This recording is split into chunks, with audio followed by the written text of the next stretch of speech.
ನಾನು ಅವಾಗಲೇ ನಿಲ್ಲಿಸಿದ್ದೆ ವೀರಣ್ಣ ಅವರಿಗೆ, ದಯವಿಟ್ಟು ಮಾತನಾಡೋದ್ರು ಒಬ್ಬರು ಮಾತಾಡಿ. Yes please sir. ಅದೇ ಈಗ 4 ತಿಂಗಳಾಗಿದೆ ಬರಪೀಡಿತ ತಾಲೂಕು ಘೋಷಣೆ ಮಾಡಿ. 236ರಲ್ಲಿ 223 ಬರಪೀಡಿತ ಆಗಿದೆ. ಇವತ್ತವರೆಗೂ ನಯಾ ಪೈಸಾ ಏನಾದರೂ ರೈತರಿಗೆ ಪರಿಹಾರ ನಿಧಿಯಾಗಿ ಕೊಟ್ಟಿದ್ದಾರಾ? SDRF ಏನು ಮಾಡ್ತಾ ಇದೆ? NDRF ಇದೆ, ಹೌದು, ಸ್ಟೇಟಿಂದ ಕಾಂಟ್ರಿಬ್ಯೂಷನ್ ಕೊಡಲಿ. ಇವರು ಖಂಡಿತ ನ್ಯಾಯಯುತವಾಗಿ ಕೇಂದ್ರದಿಂದ ಏನು ಬರಬೇಕು ನಾವು ಕೂಡ ಹೋರಾಟ ಮಾಡ್ತೀವಿ. ಕೇಂದ್ರದಿಂದ ಬರೋ ತಕ್ಕ ಪಾಲು ಕೇಂದ್ರದವರು ಕೊಡ್ತಾರೆ ಖಂಡಿತ. 2000 ಘೋಷಣೆ ಮಾಡಿದ್ದಾರೆ, ಇನ್ನೂ ಅದಕ್ಕೆ ಫಂಡ್ ಕೂಡ ರಿಲೀಸ್ ಮಾಡಿಲ್ಲ. ಪಕ್ಷದವರು ಅದನ್ನ ಧ್ವನಿ ಎತ್ತಬೇಕಾ ಇಲ್ಲ ಇದನ್ನ ಧ್ವನಿ ಎತ್ತಬೇಕಾ? ಯಾವ್ದೊಂದು ಧ್ವನಿ ಎತ್ತಬೇಕು ವಿರೋಧ ಪಕ್ಷದವರು? ಅದಕ್ಕೆ ಹೋರಾಟ ಮಾಡಬೇಕಾಯ್ತು. ವಿರೋಧ ಪಕ್ಷದವರು ರಾಜ್ಯದಲ್ಲಿ ಹೋರಾಟ ಆಗಬೇಕಾಗಿದ್ದು ಯಾವ್ದಕ್ಕೆ ಆಗಬೇಕಾಗಿದೆ? ವಿರೋಧ ಪಕ್ಷದ ನಾವೇ ಹೇಳ್ರಿ ಉತ್ತರ. ಯಾವ್ದಕ್ಕೆ ಆಗಬೇಕಾಗಿದೆ? ಇಲ್ಲಿ ಕೇಳಿ. ಅಲ್ಲ, ಖಂಡಿತವಾಗ್ಲೂ ಏನ್ ರಾಜ್ಯದ ಸಮಸ್ಯೆ ಇದೆ, ರಾಜ್ಯದ ಸಮಸ್ಯೆ ಮೇಲೆ ನಾವು ವೀರಣ್ಣ ಅವರೇ, ಶ್ರೀಕಾಂತ್ ಪೂಜಾರಿ ಅರೆಸ್ಟ್ ಆಗಿ ಒಳಗಡೆಗೆ ಹಾಕಿದ್ದಕ್ಕೆ ಹುಬ್ಬಳ್ಳಿಯಲ್ಲಿ ಹೋಗ್ಬಿಟ್ಟು ಸ್ಟೇಷನ್ಗೆ ಮುತ್ತಿಗೆ ಹಾಕಕ್ ನೋಡ್ತೀರಿ. ಶಿವಮೊಗ್ಗದಲ್ಲಿ SP ಕಚೇರಿಗೆ ಹೋಗಕ್ ಮುತ್ತಿಗೆ ಹಾಕಕ್ ನೋಡ್ತೀರಿ. ಚಿಕ್ಕಮಗಳೂರಲ್ಲಿ ಕುತ್ಕೊಂಡ್ಬಿಟ್ಟು ಒಂದು ಫ್ಲೆಕ್ಸ್ ಇಟ್ಕೊಂಡ್ಬಿಟ್ಟು ಪ್ರೊಟೆಸ್ಟ್ ಅನ್ನ ಮಾಡ್ತೀರಿ.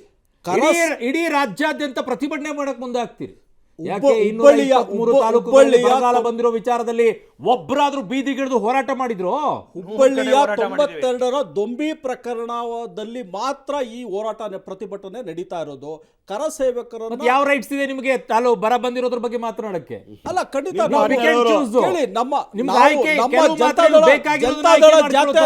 ಜಾತ್ಯತೀತ ವತಿಯಿಂದ ಕೂಡ 18 ಟೀಮು, ಹಾಲಿ ಶಾಸಕರು ಇರ್ಬೋದು, ಮಾಜಿ ಸಚಿವರು ಇರ್ಬೋದು, ಮಾಜಿ ಶಾಸಕರು ಇರ್ಬೋದು, ತಂಡ ಮಾಡಿ ನಾವು ಕೂಡ ವರದಿಯನ್ನ ರಾಜ್ಯಪಾಲರಿಗೂ ಸಬ್ಮಿಟ್ ಮಾಡಿದೀವಿ.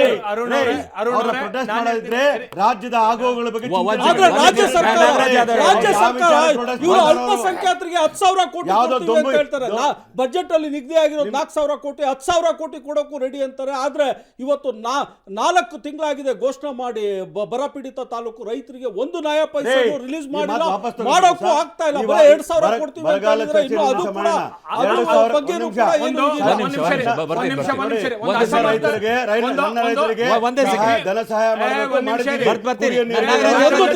ಬೆಂಗಳೂರಿಗೆ ಕುಡಿಯೋ ನೀರು ಕೂಡ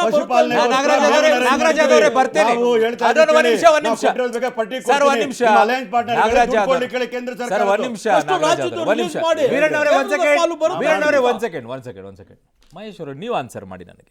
ಈ ವಿಚಾರದಲ್ಲಿ ನಿಮ್ಗೆ ಆಸಕ್ತಿ ಇರೋ ಹಿಸ್ಟ್ರಿಯಲ್ಲಿ ನನ್ನನ್ನು ಬಂಧಿಸಿ, ನಾನು ರಾಮಭಕ್ತ, ಸಿದ್ದರಾಮಯ್ಯನವರೇ ನನ್ನನ್ನು ಬಂಧಿಸಿ ಅಂತ ಹೇಳಿ ಕ್ಯಾಂಪೇನ್ ಮಾಡಿದ್ರಲ್ಲ, ಅಂಥ ಕ್ಯಾಂಪೇನ್ ಬೇರೆದ್ರಲ್ಲಿ ಯಾಕೆ ಕಾಣಿಸ್ಲಿಲ್ಲ ಬಿಜೆಪಿ ಕಡೆ?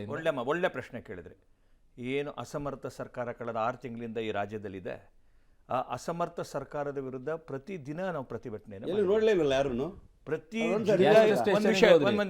ಎಷ್ಟು MLA-ಗಳ ಮನೆ ಕಡೆ ಸ್ಟೇಷನ್ ನಲ್ಲಿ ಮಾಡೋದು ಅಲ್ಲ, ಎಷ್ಟು MLA-ಗಳ ಮನೆ ಹೇಳ್ತೀನಿ ಅರುಣ್ ಅವರೇ, ಹೋರಾಟ ಸ್ಟೇಷನ್ ಅಲ್ಲ, MLA-ಗಳ ಮನೆಗೆ ಹೋದ್ರಿ. ವಿಧಾನಸೌಧದ ಒಳಗಡೆ, ವಿಧಾನಸೌಧದ ಪ್ರತಿ ಹಂತದಲ್ಲಿ ಪ್ರತಿ ಜಿಲ್ಲೆಗಳಲ್ಲಿ ಹೋರಾಟವನ್ನ ಮಾಡಿದೀವಿ. ಮಿನಿಸ್ಟರ್ಗಳ ಮನೆಗೆ ಆಯ್ತು. ನೀವು 1 ನಿಮಿಷ ಮಹೇಶ್ ಅವರೇ, ನೀವು ಇವತ್ತು 1 ನಿಮಿಷ ಆ ಇನ್ಸ್ಪೆಕ್ಟರ್ನ ಸಸ್ಪೆಂಡ್ ಮಾಡಿ ಅಂತ ಹೇಳಿ ಹೋಗಿ ಪ್ರೊಟೆಸ್ಟ್ ಮಾಡಕ್ಕಾಗತ್ತೆ?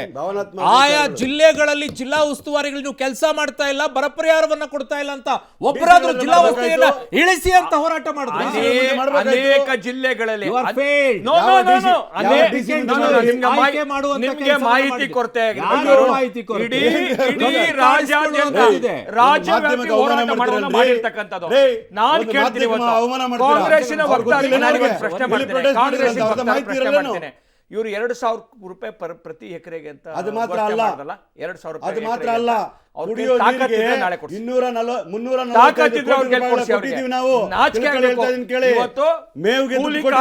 ಮಕ್ಕಳಿಗೆ ವಿದ್ಯಾಭ್ಯಾಸಕ್ಕೆ ಮಾಸಾಶನ ಕೊಡಕ್ಕೆ ವಿದ್ಯಾರ್ಥಿ ವೇತನಕ್ಕೆ ದುಡ್ಡಿಲ್ಲ ಅವರಿಗೆ. ಆದ್ರೆ 1,000 ಕೋಟಿ ರೂಪಾಯಿ ಅಲ್ಪಸಂಖ್ಯಾತರ ಕಾಲೋನಿ ರೆಡಿ ಮಾಡಕ್ಕೆ ದುಡ್ಡು ಕೊಡ್ತಾರೆ. ಇವತ್ತು ತುಷ್ಟೀಕರಣ ರಾಜಕಾರಣ ಮಾಡ್ತಾರೆ.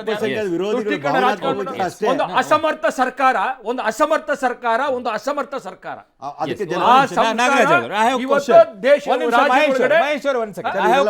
ನಾಗರಾಜ್ ಉತ್ತರ ಕೊಡಿ, ನಾನು ಕ್ವಶನ್ ಕೇಳಬೇಕು. ಅಸಮರ್ಥ ಅಲ್ವಾ? 1 ನಿಮಿಷ. ಇಷ್ಟೆಲ್ಲ ಸಮಸ್ಯೆಗಳಿದ್ದಾಗ ಇದರ ಡೈವರ್ಟ್ ಮಾಡಕ್ಕೆ ನೀವು ಅವಾಗ ಕೆಲವು ಹೇಳಿಕೆಗಳನ್ನ ನಿಮ್ಮ ಲೀಡರ್ಸ್ಗಳಿಂದ ಕೊಡಿಸ್ತಾ ಇದ್ದೀರಾ ಏನೋ ಅಂತೇಳಿ. ಆಂಜನೇಯ ಅವರು ಹೇಳ್ತಾರೆ, ಸಿದ್ದರಾಮಯ್ಯನವರಲ್ಲಿ ಹೆಸರಲ್ಲಿ ರಾಮ ಇದೆ, ಅಲ್ಲಿ ಯಾಕ್ರಿ ಹೋಗ್ಬೇಕು ಅನ್ನುವಂತ ಹೇಳಿಕೆಗಳು. ಅದು 1 ನಿಮಿಷ ಕೇಳಿ, ಅದು ಸಬ್ಜೆಕ್ಟ್ ಡೈವರ್ಟ್. 1 ನಿಮಿಷ ಸಬ್ಜೆಕ್ಟ್ ಡೈವರ್ಟ್ ಮಾಡೋದು ಅಂದ್ರೆ ಸರ್ಕಾರದ ಮೇಲೆ ಯಾವ ಫೋಕಸ್ ಆಗ್ಬೇಕು, ಎಲ್ಲ ಆ ಕಡೆಗೆ ಡೈವರ್ಟ್ ಆಗ್ಬೇಕು. BK ಹರಿಪ್ರಸಾದ್ ಅವರು ಗೋತ್ರ ಹತ್ಯಾಕಾಂಡದ ರೀತಿಯಲ್ಲಿ ಆಗತ್ತೆ. ಹೋಗ್ಬಿಟ್ಟು ಒಂದು ಗೃಹ ಸಚಿವರಿಗೆ ಒಂದು ಕಂಪ್ಲೇಂಟ್ ಕೊಡೋಕ್ಕಾಗಲ್ಲ. ತನಿಖಾಧಿಕಾರಿಗಳು ಬಂದರೆ ನಾನು ಉತ್ತರ ಕೊಡ್ತೀನಿ. ಇದು ಜವಾಬ್ದಾರಿಯುತ ಸ್ಥಾನದಲ್ಲಿರುವಂಥ ಹೇಳಿಕೆಗಳು. ಹಿಜಾಬ್ ನಿಷೇಧ ಮಾಡ್ತೀವಿ, ಇದೆಲ್ಲ ಸ್ಟೇಟ್ಮೆಂಟ್ಸ್ಗಳೇನು ಸರ್? ಇದೆಲ್ಲ ಸ್ಟೇಟ್ಮೆಂಟ್ಗಳೇನು? ಜಮೀರ್ ಅವರು ಹೇಳ್ತಾರೆ ಅಲ್ಲಿ ತೆಲಂಗಾಣದಲ್ಲಿ ನಿಂತೋಗ್ಬಿಟ್ಟು ಸ್ಪೀಕರ್ ಅವ್ರು ಮುಸ್ಲಿಮರಿದ್ದಾರೆ, ಅವ್ರಿಗೆ ಎಲ್ಲರೂ ತಲೆ ಬಾಕೊಂಡು ಓಡಾಡಬೇಕು ಅಂತೇಳಿ. ಇದ್ರ ಯಾವುದಾದ್ರೂ ಒಂದು ಕ್ರಮ ಆದರೂ ಆಯ್ತಾವ ಅಂದ್ರೆ ಸಬ್ಜೆಕ್ಟ್ಗಳನ್ನು ಡೈವರ್ಟ್ ಮಾಡಿಕೊಂಡು ಸರ್ಕಾರ ವಿಫಲವಾಗಿರೋದನ್ನ ಎಲ್ಲೂ ತೋರಿಸದೇ ಇರೋ ರೀತಿಯಲ್ಲಿ ಮುಂದೆ ತಂದು ಇಟ್ಕೊಳ್ತಾ ಇದ್ದೀರಾ ಏನು ಅಂತ? ಒಂದು ಹೇಳ್ತೀನಿ ಕೇಳಿ, ಆ ಅನಿವಾರ್ಯ ನಮಗಿಲ್ಲ. ಯಾಕೆ ಅಂದರೆ ಕೊಟ್ಟ ಮಾತಿನಲ್ಲಿ ನಡ್ಕೊಂಡಿರ್ತಕ್ಕಂಥ ಸರ್ಕಾರ ಕರ್ನಾಟಕದಲ್ಲಿ ಯಾವುದಾದ್ರು ಇದ್ದರೆ ಅದು ಕಾಂಗ್ರೆಸ್ದು ಮಾತ್ರ. ಉದಾಹರಣೆಗೆ 13ರಿಂದ 18ವರೆಗೂ ಆಡಳಿತ ಇದ್ದ ಸಂದರ್ಭದಲ್ಲಿ ಅಧಿಕಾರ ಕಳ್ಕೊಂಡಿದ್ದು ತದ ನಂತರ, ಆದರೆ ಎಲ್ಲ ಭರವಸೆಗಳನ್ನು 165 ಭರವಸೆಗಳಲ್ಲಿ 160 ಭರವಸೆಗಳನ್ನು ಈಡೇರಿಸಿರ್ತಕ್ಕಂಥ ಸರ್ಕಾರ ಅಂದರೆ ಕಾಂಗ್ರೆಸ್ಸಿನ ಸಿದ್ದರಾಮಯ್ಯ ನೇತೃತ್ವದ ಸರ್ಕಾರ. ಈಗ ಅಧಿಕಾರದಲ್ಲಿ ಬಂದ ಸಂದರ್ಭದಲ್ಲಿ ಕೊಟ್ಟಿದ್ದ ಮ್ಯಾನಿಫೆಸ್ಟೋನ ನಾವು ಈಗಾಗಲೇ 6 ತಿಂಗಳಲ್ಲಿ 5 ಗ್ಯಾರಂಟಿಗಳನ್ನು ಇಂಪ್ಲಿಮೆಂಟ್ ಮಾಡಿರ್ತಕ್ಕಂಥದ್ದು ನಾವೇ. ರಾಜ್ಯ ಸರ್ಕಾರವನ್ನು ದಿವಾಳಿ ಮಾಡಿದ್ರೂ ಕೂಡ ನಾವು ಯಾವುದೇ ದುಡ್ಡನ್ನ ಬಾರೋ ಮಾಡಿದಿರಾ, ಸಾಲ ಮಾಡಿದಿರಾ, ಇರ್ತಕ್ಕಂಥ ರಿಸೋರ್ಸಲ್ಲಿ ಇಂಪ್ಲಿಮೆಂಟ್ ಮಾಡಿರ್ತಕ್ಕಂಥವ್ರು ನಾವೇ. ನಾವು ಯಾವುದು ಡಿವಿಯೇಟ್ ಮಾಡೋ ಅವಶ್ಯಕತೆನೇ ಇಲ್ಲ. ನಾನು ನಿಮ್ಮನ್ನ ಸುಮ್ಮನೆ ಕೇಳ್ತೀನಿ, ಭಾಳ ಚೆನ್ನಾಗಿ ಕೇಳಿದ್ರಿ. ನೋಡ್ರಪ್ಪ, ಬರಗಾಲದಲ್ಲಿ ದಲಿತರಿಗೆ ಫಿಕ್ಸ್ ಇಟ್ಟಿದಂಥ ದುಡ್ಡನ್ನು ತಗೊಂಡಿದ್ದಿಲ್ಲಿಂದ ಇಲ್ಲ, ಒಂದು ನಿಮಿಷ ಅದು ಹೇಳ್ತೀನಿ ಕೇಳಿ. ಅದು ಭಾಳ ವಿಧಾನಸಭೆಯಲ್ಲಿ ವಿಧಾನ ಪರಿಷತ್ತಲ್ಲಿ ವಿಸ್ತೃತವಾಗಿ ಚರ್ಚೆ ಮಾಡಿ ಮದೇವಟ್ನೊಬ್ಬರು ಎಲ್ಲ ಒಪ್ಕೊಂಡ್ಬಿಟ್ಟು ಒಂದು ನಿಮಿಷ ಪ್ಲೀಸ್ ನೋಡಿ, ಒಂದು ನಿಮಿಷ ಒಂದು ನಿಮಿಷ ಪ್ಲೀಸ್ ಸರ್. ಸಾಂವಿಧಾನಿಕ ಪಕ್ಷರಿಗೆ ಮಹೇಶ್ ಸರ್ ಸಾಂವಿಧಾನಿಕ ಪಕ್ಷರಿಗೆ ಮಹೇಶ್ ಸರ್ ಸಾಂವಿಧಾನಿಕ ಶರೀಗೆ ಒಂದು ನಿಮಿಷ ಸಾಂವಿಧಾನಿಕ ಶರೀಗೆ ಮಹೇಶ್ ಅವರೇ my dear brother, diversion please wait. ಅಧಿಕಾರ ಈ ಉತ್ತರ ನೇರ ಕೊಡ್ತೀನಿ. ಈ ವಿಚಾರದಲ್ಲಿ SCP TSP ದುಡ್ಡುಗಳನ್ನು ನೀವು ಡಿವೇಟ್ ಮಾಡಿದ್ದೀರ ಅಂತೇಳಿ ಬಹಳ ದೊಡ್ಡ ಹೋರಾಟ ಮಾಡಿದರು ಅಸೆಂಬ್ಲಿಯಲ್ಲಿ ಮತ್ತು ಕೌನ್ಸಿಲಲ್ಲಿ. ಸಮಾಜ ಕಲ್ಯಾಣ ಇಲಾಖೆ ಸಚಿವರು ಮತ್ತು ಮುಖ್ಯಮಂತ್ರಿಗಳು ಬಂದು ಫ್ಲೋರ್ ಆಫ್ ದ ಹೌಸಲ್ಲಿ ಆನ್ಸರ್ ಕೊಟ್ಟಿದ್ದೇವೆ. ಯಾಕಂದರೆ SCP ಮತ್ತು TSP ಕಾನೂನನ್ನ ತಂದವರೇ ನಾವು. ಆಮೇಲೆ ಬರ್ರಿ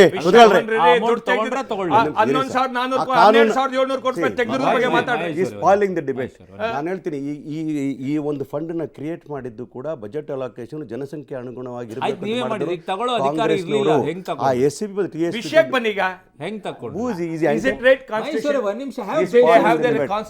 ತಾಳ್ಮೆ ಇರಲಿ ಸರ್.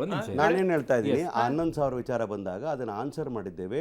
ಆ 11,000ನ ಬೇರೆ ಯಾವುದೇ ಜನಾಂಗಗಳಿಗೆ ಯೂಸ್ ಮಾಡಿಲ್ಲ. ಇದೇ ಗ್ಯಾರಂಟಿಗಳಿದ್ರು ಕೂಡ ಆ ಜನಾಂಗದಲ್ಲಿ ಯಾವ ದೊಣ್ಣೆ ನಾಯಕದಿಂದ ಕೇಳ್ಬೇಕ್ರಿ? ನೀವು ಬಿಜೆಪಿ ಯಾವ ದೊಣ್ಣೆ ನಾಯಕದಿಂದ ಕೇಳ್ಬೇಕ್ರಿ? ರಾಜ್ಯದ ಜನಕ್ಕೆ ಉತ್ತರ ಕೊಡೋರಿ ನಾವು.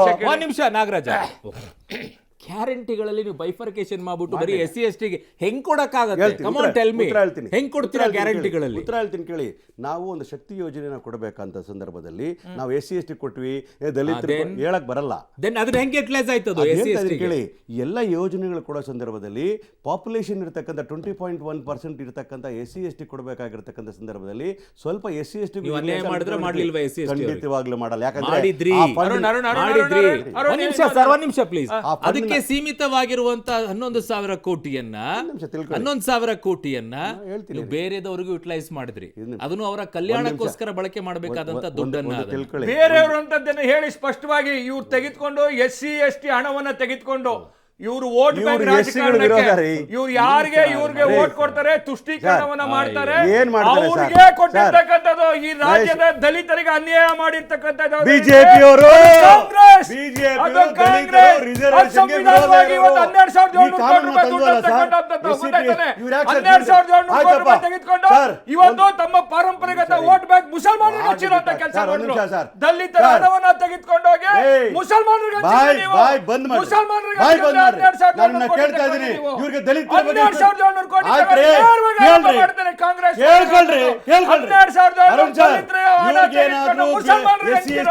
ಬಗ್ಗೆ ನಾವು ತಂದಂತ ರಾಜ್ಯದಲ್ಲಿ ತಂದಂತ ಕಾನೂನನ್ನ ಕೇಂದ್ರ ಸರ್ಕಾರ ತರಲಿಕ್ಕೆ SC/ST ಮೀಸಲಾತಿಯಾಗಿ ಜನಸಂಖ್ಯೆ ಅನುಗುಣವಾಗಿ ಹಣಕಾಸಿನ ಬಜೆಟ್